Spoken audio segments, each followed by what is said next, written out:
उस्ताद अस्सलाम वालेकुम उस्ताद। वो उस्ताद वालेकुम सलाम। भाईजान ये लिया ओडी था ये अटो कड़क खड़ी आयो बाबा।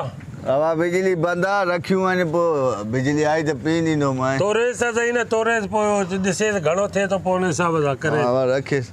बिजली भी बंद आहे असांजे नसीबनि में बिजली बंद आहे हूअं न सॼो ॾींहुं हलंदी वापदारनि जो बिल्कुलु मोकारो आहे अलाए घणो आहे। हा वाह 38 किलो आहे। हा 38 किलो बिल्कुलु हल आहे। भला बस बिजली अचे पोइ पी ॾींदो मां ॿिए ॾींहुं ॿियो छा। बसि मां कलाक जे अंदरि अचाए थो ॿियो बि कमकार करे पोइ मोटी अचां थो पोइ वठाए थो। कलाक में खणे हा कलाक ॿिनि में ॾे बाबा। महिमान त पुट दुकान था घरां अटो वठूं था दुकान था उहो मानी पचाए ॾियूं था तेसीं ताईं बिजली आई तो ये अटो पी ॾींदो। बस बात तूं हिन करे शाम खणी वञे बस। हा हा बिजली अचे वीआईपी कजाए सफ़ा ईअं वारी वारी न हुजे अटे में। नालो छा लिखां? नालो बा आसिफ लिखेसि। नालो आसिफ ठीकु आहे उस्ताद वीआईपी कजांसि बाबा ठीकु आहे। हेॾे हेॾे कजा हा हिकु मिंट हेॾे बाबा। हा बा हे चांवरनि जो अटो कहिड़ो आहे न।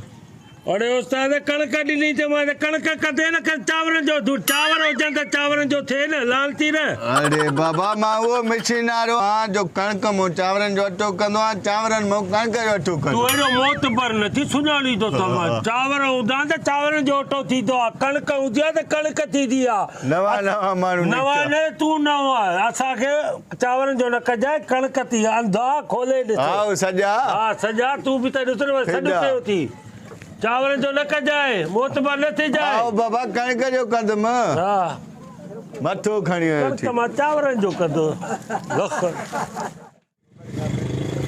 हा असां ॾे हाल हाल असांजी कणक जो छा थियो। हा बाटो पीसजी वियो बसि इहो ॾे असांखे महिरबानी वीआईपी करे करेसि मस को कयो थी सॼो ॾींहुं कमकार लाइ करे हाणे आई। हा आजा तोखे तोरिया मूंखे छो जो तो तोरे न कणक तोड़ न। हा वाह हेठी हा हे कंहिंखे ॾिया हा कंहिंजो आहे असांजे तुंहिंजो आहे भाउ तुंहिंजो आहे।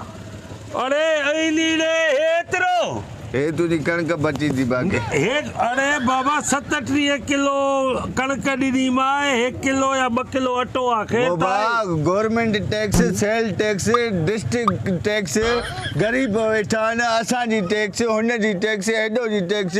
अरे त उन सां मुंहिंजो कहिड़ो कमु टैक्स सां दिमाग़ ख़राब थी मथो ॾाढो कर मां 37 किलो कणक ॾिनी त मां उहो ॾे हे वरी छा कयो मथो तूं बि न भाई टैक्स आहे त कट पियो न बाबा तूं नओं लधो आहे असांखे चरियो लधो थी हे अटो पाजो वटि मूंखे कणक सॼी साबित ॾे मां ॿीअं जा पीआयां थो असां बस कईसीं। वो भाई सॼे मुल्क खे हिन शहर खे ख़बर मां सॼे मुल्क सां ॿधल न आहियां जज़्बाती न कर न मुंहिंजो हुन गवर्नमेंट टैक्स सां वास्तो आहे न सेल टैक्स सां आहे न पाड़े वारनि जी टैक्स सां आहे न तोसां वास्तो आहे। यार ॻाल्हि मुंहिंजी ॻाल्हि तूं ॿुध जज़्बाती न कर मोतबर न थी विढ़ंदे छो न विढ़ंदो भाई 37 किलो कणक ॾिनी त मां 2 किलो अटो ॾिनो त भाई वठो वापसि हे खड़ पाजो 2 किलो न थी 5 किलो आहे ॿुध गरीब वेठा आहिनि उन्हनि जो 10 किलो अटो अरे गरीब जो मां ठीको खयो आहे छा मूंखे पंहिंजी कणक ॾे जान छॾाई थो वञो बाक़ी अबो ॾिजो मां गरीबनि खे बाबा मूंखे कणक ॾे मां ॿीअं मां हिन वठंदुमि अञा मां पैसा ई नथो वठां पैसा उहे बि छॾाए थो हल। अरे अञा पैसा बि वठंदे हे मूंखां तूं 2 किलो अटो ॾे तो अञा पैसा बि वठंदे छो न वठंदुमि यार तूं चरियो न थी प्यार सां ॻाल्हाए थो मूंखे नथो सुञाणे मां सुञाणींदो आहे ॾिस ॾाढो पछताईंदे हिकु हथु कढ बाबा हा मूंखे मूंखे कणक ॾे हे मूंखे अटो न खपे मां ॿुधायो मां गवर्नमेंट खे बाबा छॾे असांजी उन जा टैक्स जी छाजी बाक़ी के छा चयो असांखे पंहिंजो कणक ॾे असां ॿीअं कणक न आहे भली कणक न आहे मोतबर छा कणक ॾे तो अरे हल मां सुञाणी थो छो छो सुञाण मूंखे चरे सभिनी माण्हुनि खे ॿुधाए थो चके जी अटी खोली थी वरी उन ते नमूनो कर सभिनी खे टैक्स कट बि आहे तूं गुंडो आहे दादागीरी साई ॻाल्हि ॿुध मां हिनखे कणक ॾेई वियो आहे 37 किलो तोरी अथई 37 किलो थियो आहे उन खां पोइ मूंखे 2 किलो अटो ॾिनो अथई हाणे चयो मां चवां 37 किलो कणक ॾिनी त मां हुन मां 2 किलो अटो ॾिनो त इहो तरीक़ो आहे चए थो टैक्स आहे छाजी टैक्स आहे चरियो लधो थी। हे सॼी माना कटे सटे तूं हे ॾिनी था हा बस चरियो आहे दिमाग़ ख़राब थी जा हे एतिरो छा कंदो ॾिस न दिमाग़ ख़राब वो अञा मां घणो ॾिनो थमाए घणो ॾिनो अथई तोखे हा हे घणो ॾिनो कढी तो अधु किलो कढ